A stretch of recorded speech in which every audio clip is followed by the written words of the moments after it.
Hello, and welcome back to Rewiring Prosperity, the Lighthouse series. And in this first 10 episodes of our podcast, we're exploring a systems change issue of how do women and gender diverse people get better access to venture capital? As we know that less than 5% of venture capital is currently going to women. So, our guest today is Marie Dankworth, founder of Seagreen Solutions, and a researcher who has spent her career following one surprising, powerful plant seaweed. So, Marie's done a bachelor's and master's, including Arctic fieldwork in Svalbard, and came to New Brunswick to pursue a PhD at the University of New Brunswick, studying seaweed ecology along the Bay of Fundy, and then she never left. Through her research and participation in the Lab to Discover program at Dalhousie, Marie began exploring seaweed's potential as a climate solution. That led to a breakthrough of using kelp to produce biochar, which she's going to tell us a little bit about in the episode today, a material that stores carbon long term while improving soil health for farmers, horticulturalists, and municipalities. And so in 2025, she founded Seagreen Solutions to turn that insight into impact, building a globally relevant company rooted right here in New Brunswick. And so, Marie, welcome to Rewiring Prosperity.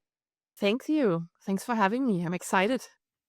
Yeah, and I guess we're both at UNB. That's our connection, as well as the Investor Q&A program. I'd love to explore a bit of your story. So I know that you did an internship in France, and I'm wondering what it was like the first time you held seaweed and thought, this is it. At what point did you realize this was your life's work? Yeah, so when I went to France, I was after high school and I didn't really know where my path will go. And I was quite young, was 18, first time, more far away from home than usual. So I did this internship and I went to the ocean, saw the seaweed, and I was like, that looks beautiful, like a garden. Like, really, I was just mesmerized. And I went there with other students, and they told me more about, what kind of seaweed there is and what seaweed is doing. So I was very interested after that. Yeah, and I know, some people think of seaweed as like a beach nuisance and, Mm. there's many countries where it's revered, especially for sushi and things like that. And so what do you wish people understood about seaweed? Yeah, I think when we think about like seaweed, they, as you said, like when you go down south, it's on the beaches. It's kind of like not really what you want when you swim in it. It's like kind of like a little bit like, yucky. And it would be great if people understand like the ecological, aspect of it. They are almost like trees underwater. We don't see them, but they are there. They do their photosynthesis as trees. So really important for our ecosystem, for us. They produce oxygen. So they have a really impactful role to play in our ecosystem. And it would be good if people would know more about it for sure. Hmm. And that really kind of leads us into your company, and your research led you to a breakthrough that you're commercializing using seaweed to store carbon. And so can you tell us a bit about that? Yeah, so I do. So since I started like having an interest in seaweed, I did my bachelor and my master's in Germany. I was raised and born in Germany, and I did my theses both on seaweed. So I'm very passionate about it. And I came all the way from Germany to Canada to do my PhD here at UMB with Gary Saunders.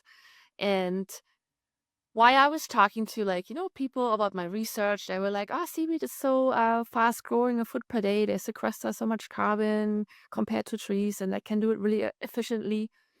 And while I was speaking to people and thinking more about it, I was like, I want to kind of like use my knowledge to try to solve, world's problems, the problems we have with climate change. So I took a course with Dalhousie. It's called Lab to Discover, and when I started doing that course, I really like dove into like entrepreneurship and how to use my research knowledge.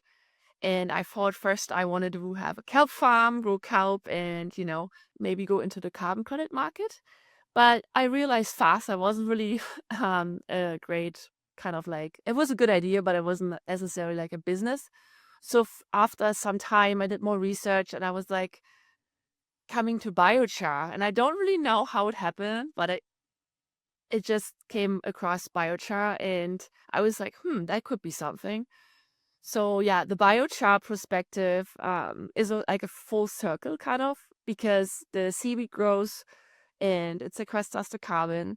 And then the biochar, while you burn the seaweed in low oxygen, holds in the carbon, and also that biochar turns in a powerful product for um, as a soil amendment. But it can also have different application. But right now, Seagreen Solutions is focusing on biochar as a soil amendment. Yeah, can you tell us a bit more about biochar for people that aren't super familiar with that term? Yeah, so biochar looks almost like charcoal, has two key benefits. It locks in the carbon from 100 to a thousands of years, and also turns into a really powerful product like a soil amendment. Biochar is like, when you look at under a microscope, looks like cheese, like Swiss cheese has a lot of holes. So it can hold like water. So water retention is 30%. It holds more water 30%. For example, if you have it in the soil, the biochar with the soil, it holds in the moisture, and also you can use less chemical fertilizer, and as well it buffers pH. It has a lot of really great benefits for the soil application. And like, where are you looking to sell this, or have you already sold it? Yeah, so right now we have a couple of letters of intent for this season, because it's a seasonality product, right? People garden starting basically soon. So we have letters of intent from garden centers here in Fredericton. We also have a pilot project with the city of Fredericton, where we use our product. They will test it in flower pots, because they are mostly interested in the water retention. Because last year we had a pretty intense drought, Yeah, I and heard. yeah, having not using so much water, and also like resources saved is really important. And as you know, going from a researcher you mentioned coming here to do your PhD and you've turned founder, what's been the maybe the hardest or the biggest adjustment? Yeah, I think research can be, especially PhD, you're so specialized in your field, it can be quite isolating. And I think from the positive perspective, the entrepreneur world is very like, vibrant and active. People are very helpful and supportive. That's been awesome. And as a researcher, myself, right? I always felt like the research outcome is really important, and it is still. But from the entrepreneur world, it's more of the story of your company and of yourself. So that's definitely an adjustment, not only focusing on the research perspective, and also, which I guess is what we talk about next, kind of language. Um, when you talk to other people, how to make them understand where you are with your company, and using language everybody understands, and not be too scientific. Yeah, yeah. Well, and yes, because you're participating in our investor Q&A cohort that we're running with Dr. Ellen Farrell. And so, you mentioned the language part of the pitch, but then you also have technical expertise, and then how do you make that broadly understandable? So, what's been the most useful thing that's shifted for you through that? Definitely, the use of the the aspirational words, very helpful. Um, which is basically using words who describe something in a positive and inspiring way. And as well, I think just understanding the VC world, and just knowing what to expect, especially as a woman, and how to practice your how you present yourself, and how you speak about your company, and about yourself, was very helpful. And I think you can use that on a daily basis, because sometimes you have a good day, and sometimes you might not have a good day. And I think it's important to use still positive language to, shift towards the future you want to have, even if the day might not be the best. Yeah, definitely. And tell us a bit about your vision for Sea Green Solutions. Yeah, so my biggest kind of like positive, or my dream, would be that people appreciate seaweed, and its use in a way that can help the climate restoration, and it's not only seen as this slimy stuff on the beach, and and we use it more in maybe our daily life, maybe just seasonally as a soil amendment, or even has other applications as well, right? It can feed us, it can help us in different ways in medication and so on. It's a lot has a lot of great benefits.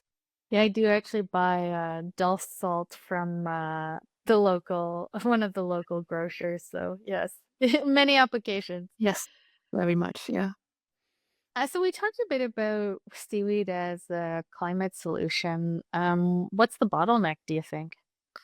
I think the biggest bottleneck is scaling up for sure, and expanding beyond Atlantic Canada and make this kind of like a viable like business model will be a challenge for different reasons. And one for sure is like having enough seaweed, really simple, and being able to collect that here in Atlantic Canada. And you mentioned your connections to Europe. Do you have aspirations to sell into that market? Yeah, that would be really interesting because also we are part of a European accelerator. It's called Algae Probanos, and we have a mentor there, and we exploring kind of like what our pathways could be to sell in Europe or our kind of like contribution there. And that's really exciting, especially I'm from Europe, and Europe is a little bit more from the perspective of looking for climate solutions or products a little maybe more advanced than in North America. So that's kind of a exciting part we are in this accelerator. And if you were thinking about people listening in and if they're a policymaker or entrepreneur, what would you want them to do differently after hearing you today? For policymakers, I think since we have the Paris Agreement and we want to contribute and be carbon neutral, not let's say neutral, not negative. Um, so I think it would be helpful if there are, maybe less of roadblocks, which I experience in some areas. And I think it's important to be, thorough about like details and stuff. But I think we have to move a little bit faster as we do right now to make that work. And I think it's really important for my children, other people's children, for the future of our planet. And I think we can do it. We just have to work as a team, and it can happen. Yeah, can you tell us a bit more about the roadblocks that you mentioned?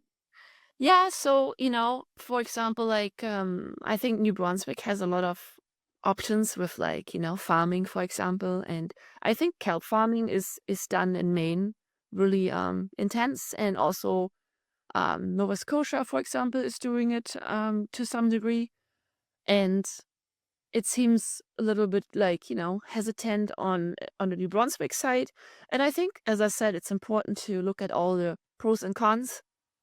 But yeah, it would be good to move slightly faster with that one. Would be good for, people like me who want to try it and succeed in it. And if we can move faster, we can achieve those goals. So one of the roadblocks is the ability to just grow the kelp to then fulfill any orders that you might have. Yes. So I know that you're looking ahead to raising capital for your business. Can you tell us a bit about your plans? Yeah, so right now we had some pre-seed funding from uh, or like grants more, not yeah, funding and grants. And right now we're doing the pilot project phase where we get our data together and confirm our value proposition of our product.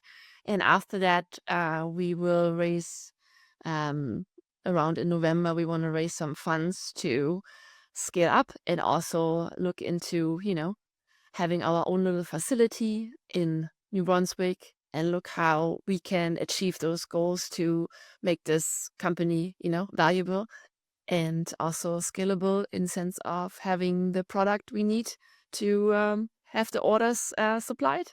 to Atlantic Canada. That's our goal. Awesome. And the pilot that you're doing this summer, you had mentioned with I think it was the city of Fredericton and the gardening centers. So will people be able to buy like a labeled Seagreen Solutions product? Yes, so we will launch in mid-June, and you can buy our product in a co-op here in Fredericton and also at the garden center of Scott's here in Fredericton. And we also will go further out of our city limits and approach other garden centers to sell our product. Mm. And tell us a bit about how you developed the agreement with the city. Any advice for entrepreneurs who are looking to make a deal with the either a municipality or for a level of government, let's say? Yeah, so that was quite interesting too because we got invited to participate in Boost Fredericton, and Oh, we didn't really had it on the radar to do that kind of program. It was a 2-day um, entrepreneurship boost camp, and we pitched there. And we didn't really think too much about municipalities because we were so focused on garden centers, farmers, and so on. And we pitched, and the city was interested, and we were like, "Oh, interesting. Okay, now we have to refocus a little bit and see how we can make that work." So I would say take every opportunity you have to attend any pitch competitions or any sort of pitch events because you never know who you meet or you talk to or pitch to. yeah, I love that. We call it sometimes ABC is always be closing. Yeah. Yeah, I love that. You know, you mentioned a bit about the drive that you have for this in addressing the climate solution, and I appreciate that you shared that you think we can get there faster. And um, you know, sometimes maybe it feels like net zero by 2030 is starting 2030 is starting to feel pretty close. Um, what are you feeling optimistic about? I think through my entrepreneurship experience now, there are a lot of really motivated people with great ideas, and overall, I think there are more people who want to make it work and see a bright future than being pessimistic about it. And there is, I think there is a shift in like being more environmentally friendly and just having more of this kind of like mindset. So I think the more we talk about it, the more we have the conversations about it, the better we can address the issues and work together and make it work. And I think it's still possible. And if we don't believe in it, then you know it's not an option. I love that. It's not an option.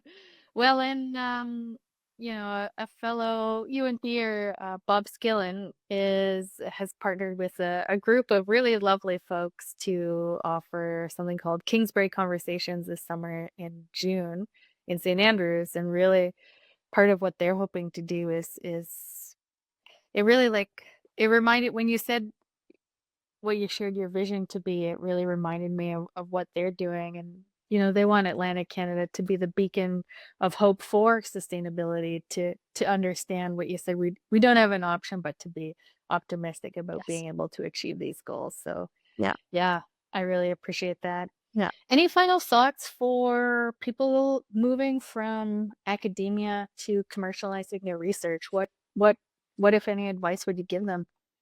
I would say if you have a thought and you have conversations where you feel there is something, I would say like explore that kind of path. It's really it's a very exciting path because it's more than just, in research you publish paper, some people read them, but like actually use your scientific knowledge. It's so empowering and you see the value in it in the real world. And obviously, it's not like from today and tomorrow you have like, this kind of like idea and the success story. They always say, right? But it's like I think it gives so much back to like everybody else than like just stays in this small bubble. And I would also say the entrepreneur world is such a inspiring and positive environment, it's super fun. Like, I would definitely do it, and if you're in Fredericton, it's a great environment. I think whole New Brunswick is a super good, or Atlantic Canada even. It's like the best place to start your entrepreneurship journey. Very supportive, a lot of great people out there who want to help. So definitely do it. Yeah, that's exciting. And well, thanks for sharing that. And if people wanted to follow along with your journey at Seagreen Solutions, where would they find you? We are actually on YouTube as well. My co-founder Joel, he loads up a lot of videos about our daily operations, and then LinkedIn, Facebook, and Instagram. Awesome. All at Seagreen Solutions? Yeah, it's Seagreen Solutions on Instagram and Facebook. On LinkedIn, we are Seagreen Solutions NB. NB. Okay, great. Awesome. Well, I look forward to checking out those videos. Sounds Yeah, exciting and, yeah, the day-to-day. And yeah, I really appreciate you spending time with us today. Thanks so much. yeah. Thank you for having me, Vanessa, and have a great day. Thanks so much to Marie for joining us today and telling us about her journey from researcher and academics into really the world of building a business and doing it from here in New Brunswick and Atlantic Canada. I also like the theme that we've been exploring a little bit in the podcast series around climate solutions because we've had an interesting opportunity at Pond-Deshpande to work in this space through our project called Green Horizons. We were working to support New Brunswick SMEs in really leveraging sustainability for competitiveness. And so far in this podcast series, we've already talked to two people who are really leveraging sustainability for competitiveness. And so that's been really exciting for me. If you'd like to follow along with Seagreen Solutions and their work, you can find them, as Maria mentioned, on YouTube as well as other platforms. And if you'd like to join us for the future episodes in this podcast series, we hope that you'll join us wherever you listen to your podcasts. Thanks, and we hope to see you next time.